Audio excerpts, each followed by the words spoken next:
বিশ্বনবী ফাতেমারে বললেন, ফাতেমা, আলী কোথায়? ফাতেমা বলল, আপনার জামাই আলী আমার সাথে ঝগড়া করে বাইরে গেছে। বিশ্বনবীর চেহারাটা আগুনের গোলার মতো লাল হয়ে গেল।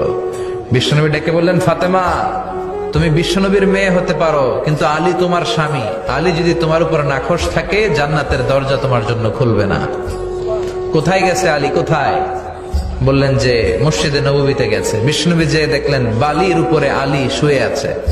বিশ্বনবী মজা করে ডাক দিলেন, ইয়া আবা তোরাব। তোরাব অর্থ বালি, তোরাব মানে কি? বিশ্বনবী ডাক দিলেন, ইয়া আবা তোরাব, মানে হে বালির বাবা আলী, ওঠো। এখন আলী ওঠে না, রাগ করে আসে। বিশ্বনবী এদিক দিয়ে তাকায়, আলী ওইদিকে তাকায়। বিশ্বনবী ওদিকে আসলে আলী এদিকে তাকায়। মনে মনে করে এতক্ষণ আপনার মাইয়াই গুতাইছে, এখন আপনি গুতাইতেছেন। বিশ্বনবী যাই বললো, আলী রাগ করো না, ওঠো, তুমি আমার চাচাতো ভাই, আমার ঘরেই তো তুমি মানুষ হয়েছো। ঘাপটি মেরে হাতটা ধরে টান দিলেন। সাইয়েদনা আলী উঠতে বাধ্য হলেন।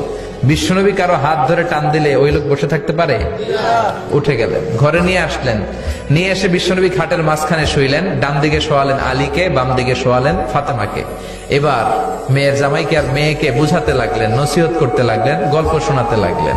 কি রোমান্টিক শ্বশুর! এরকম রোমান্টিক শ্বশুর পৃথিবীতে দ্বিতীয়টা খুঁজে পাওয়া যাবে? সুবহানাল্লাহ পড়েন।